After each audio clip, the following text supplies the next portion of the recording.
పిల్లలు కావాలనే మీ కలను నెరవేర్చుకోండి. మొదటి కన్సల్టేషన్, మొదటి స్కానింగ్ ఉచితం. వివరాల కొరకు హెగ్డే ఫెర్టిలిటీని సంప్రదించండి. లోపట వాళ్ళ ఎంబడున్న అడ్డుకుంటున్న వాళ్ళను పోలీసులతో జరిపించి చక్కగా డీసీపీ పోయి హీరో గారికి బయట చనిపోయినరు. పరిస్థితి చాలా గందరగోళంగా ఉన్నది. మీరు ఇక్కడ నుంచి కదలాల్సిందే, లేకపోతే మిమ్మల్ని పోలీస్ స్టేషన్కు తీసుకెళ్లాల్సిన పరిస్థితి వస్తుంది. మీరు ఇక్కడ నుంచి కదలాల్సిందే అని బలవంతంగా అతన్ని సినిమా మధ్యలో 12 గంటల సమయంలో, రాత్రి 12 గంటల సమయం అట్టిగా ఆ సమయంలో అతను తీసుకొచ్చి బండెక్కిస్తే మళ్ళీ అతను రూఫ్ టాప్ ఓపెన్ చేసి మళ్ళీ చేతులు ఊపుకుంటూ రోడ్ షో చేసుకుంటూ, అంటే తల్లి చనిపోయి పిల్లగాడు చావు బతుకుల మధ్యలో ఉన్నాడు, మీరు వెళ్ళండి అని వెనక్కి పంపిస్తే కూడా మళ్ళీ కారులో రూఫ్ టాప్ ఓపెన్ చేసి చేతులు ఊపుకుంటా అభిమానులను సంతోషపెట్టుకుంటా రోడ్ షో చేసుకుంటా అతను వెళ్ళిపోయింది. అధ్యక్ష, పోలీసులు కేసు చేసిరు. కేసు మీద థియేటర్కి సంబంధించిన కొంతమందిని అరెస్టు చేసిరు. అరెస్టు చేసి 10-11 రోజుల తర్వాత పోలీసు హీరో గారింటికి వెళ్ళిండ్రు. మీరు కూడా కేసులో A11 మీ మీద కేసు ఉందని చెప్పడానికి పోలీసులతో దురుసుగా ప్రవర్తించిండు. మీరు ఆ వీడియోలన్నీ కూడా చూసిండ్రు. ఆ పరిస్థితిలో చట్టాన్ని అమలు చేసే పోలీసులు ఆల్రెడీ ప్రాణాలు పోయినాయి. ఒక నిరుపేద తల్లి చనిపోయింది, కొడుకు చావు బతుకుల మధ్యలో ఉన్నాడు. ఆ రోజు కోర్టుల కేసులు కూడా వస్తున్నాయి. కోర్టుకు కూడా మీరు విచారణలు ఏం చేసిండ్రని కోర్టుకు కూడా పోలీసులు జవాబు చెప్పాల్సిన పరిస్థితి ఉండే. అధ్యక్ష, దాంతో మాట్లాడితే వాళ్ళు చాలా బాధ్యతారహితంగా సమాధానాలు ఇచ్చారని మా పోలీస్ సిబ్బంది చెప్తున్నారు.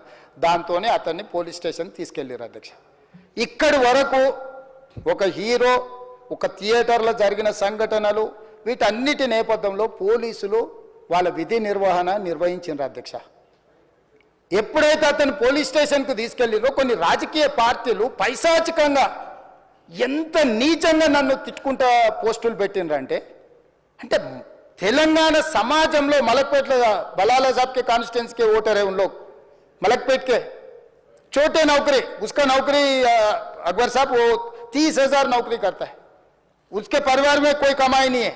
एक टिकट 3,000 रुपये में खरीदा. वो बच्चा उनका फैन है बोल के उनके परिवार 12,000 रुपये रखकर 4 टिकट खरीद के पिक्चर को गए. 30,000 महीने को कमाने वाले నెలకు 30,000 జీతంతో పనిచేసి ఒక ప్రైవేటు చిన్న దాంట్లో ఉద్యోగం చేసుకునే తండ్రి తన కొడుకు ఆయన అభిమానాన్ని కుటుంబము 12,000 రూపాయలు, 3,000కు ఒక టికెట్ 12,000 రూపాయలు పెట్టి సినిమా థియేటర్కి వెళ్తే థియేటర్లో చనిపోయిన 11వ రోజు వరకు వీళ్ళు ఎవరు, హీరో కానీ ప్రొడ్యూసర్ కానీ ఎవరు కానీ ఆ కుటుంబాన్ని, చనిపోయిన కుటుంబాన్ని కానీ హాస్పిటల్లో చావు బతుకుల మధ్యలో ఉన్న పిల్లవాడిని పరామర్శించడానికి కూడా పోలేదు. అధ్యక్ష, ఇది ఏ రకమైన మానవత్వం అధ్యక్ష? నాకు అర్థం కాలే. ఇలాంటి మానవత్వం లేకుండా వ్యవహరించిన వాళ్ళను పోలీసులు విధి నిర్వహణలో భాగంగా పోలీస్ స్టేషన్కు తీసుకెళ్తే ఒక ఆయన ట్విట్టర్లో పెడతాడు అడ్డగోలుగా 10 ఏళ్ళు మంత్రి చేసి ఉద్యమాలు చేసినామని చెప్పుకునేటోళ్ళు, ఉద్యమాల సమయంలో సినిమా షూటింగ్లో జరగొద్దని దాడులు చేసిన వ్యక్తులు ఇవాళ అతను భగవత్ స్వరూపుడు. అసలు అతన్ని పోలీసులు ముట్టుకుంటారా? అసలు ఈ రాష్ట్రం ఏమైపోతుంది? ఈ రాష్ట్రం ఉంటుందా? ఈ రకంగా రాజకీయ పార్టీలు, అధ్యక్ష, రాజకీయ పార్టీలు ప్రజాప్రతినిధులుగా చనిపోయిన ప్రాణాల విలువ లేకుండా చావుకు కారణమైన ప్రత్యక్షంగా పరోక్షంగా అయిన వాళ్ళని పోలీస్ స్టేషన్కు విచారించడానికి పిలిస్తే కూడా అది కూడా తప్పుపట్టి ప్రభుత్వాన్ని బద్నాం చేయాలి, ముఖ్యమంత్రిని తిట్టాలని ఎంత నీచమైన భాష వాడింది అధ్యక్ష. యూట్యూబ్లలో మీరు చూడండి.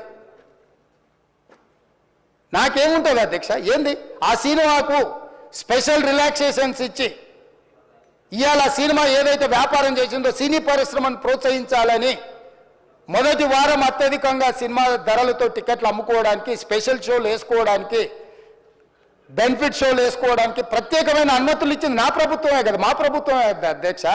సినీ పరిశ్రమను ప్రోత్సహించాలనే మా విధానం. ప్రోత్సహించే క్రమంలో తెలంగాణ ప్రజల ప్రాణాలను తీసుకోమనే, ప్రాణాలు తీసుకుంటే కూడా వాళ్ళని ఏమనొద్దు అని అంటే మీరు లా చేయండి అధ్యక్ష. మరి స్టేట్కు లా అథారిటీ ఉందో లేదో నాకు తెలియదు, కానీ star, film star, super stars are political stars is having some special privilege. If they murdered anyone also we need not to prosecute or otherwise we need not to book any case against these personalities అని మనం మీరు చట్టం చేస్తా అంటే సినీ ప్రముఖులకు కానీ రాజకీయ ప్రముఖులకు కానీ స్టార్లని ఫీల్ అయ్యే వాళ్ళ పట్ల ప్రత్యేకమైన చట్టం ఉంటుంది. వాళ్ళ మీద కేసులు పెట్టొద్దని మీరు ఏమైనా చట్టం చేస్తే ఆ చట్టం అమలు చేస్తాం అధ్యక్ష.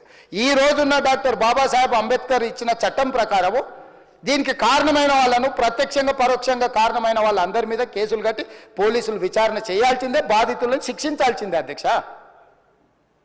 సో ఈరోజు ఆ కుటుంబాన్ని ఆదుకోవడానికి ఈరోజు కూడా ఆర్థికపరమైన విషయాల్లో కానీ దీంట్లో కానీ వాళ్ళు ఎవరు పెద్దగా ఆసక్తి, కనీసం సినిమా వాళ్ళు ఒక్కరోజు అతను పొయ్యి వస్తే సినీ ప్రముఖులందరూ అతని ఇంటికి వెళ్ళి అతనికి మొత్తం ఏదో కాళ్ళు చేతులు యాక్సిడెంట్లో పోయినట్టు కన్నీళ్లు గారుస్తారు. ఈ సినీ ప్రముఖులు ఒక్కరైనా హాస్పిటల్కి పోయినరా అధ్యక్ష? నేను సూటిగా తమ ద్వారా సినీ ప్రముఖులను నేను అడుగుతున్నా అధ్యక్ష. తల్లి చనిపోయి 9 సంవత్సరాల పిల్లగాడు బ్రెయిన్ డెడ్ అయ్యి ఆక్సిజన్ అందక 20 రోజుల నుంచి హాస్పిటల్లో కోమాలో ఉంటే ఈ సినీ ప్రముఖులు ఒక్క రోజు కోసం పోలీస్ స్టేషన్ పోయిన ఇంటికాడ క్యూ కట్టి ప్రభుత్వాన్ని తిడుతున్నారు, నన్ను తిడుతున్నారు, అతన్ని పరామర్శిస్తున్నారు. ఏమైంది అధ్యక్ష? అతను కాలు పోయిందా, కన్ను పోయిందా, చేయి పోయిందా, ఏమైనా కిడ్నీలు దెబ్బతిన్నా, ఏమైంది? అతన్ని ఇంతమంది సినీ ప్రముఖులు పరామర్శించారు, కలిసిండ్రు, అభినందించారు. కానీ ఆ పిల్లగాన్ని కనీసమన్నా పరామర్శించడానికి సినీ ప్రముఖులు ముందుకు రాలేదంటే సినిమా ఇండస్ట్రీలో ఉన్న ప్రముఖులు ఏం ఆలోచన చేస్తుండ్రో, ఏం కోరుకుంటుండ్రో నాకైతే తెలియదు. 100% जो भी अकबरुद्दीन ओवैसी साहब ने जो मुद्दा उठाए वो मुद्दा के लिए मैं ये बात कह रहा हूँ, सचमुच बोल रहा हूँ, ये शर्म की बात है. సుమన్ టీవీలో మీ పర్సనల్ అండ్ బిజినెస్ ప్రమోషన్స్ కోసం కింది నెంబర్కి కాంటాక్ట్ చేయండి.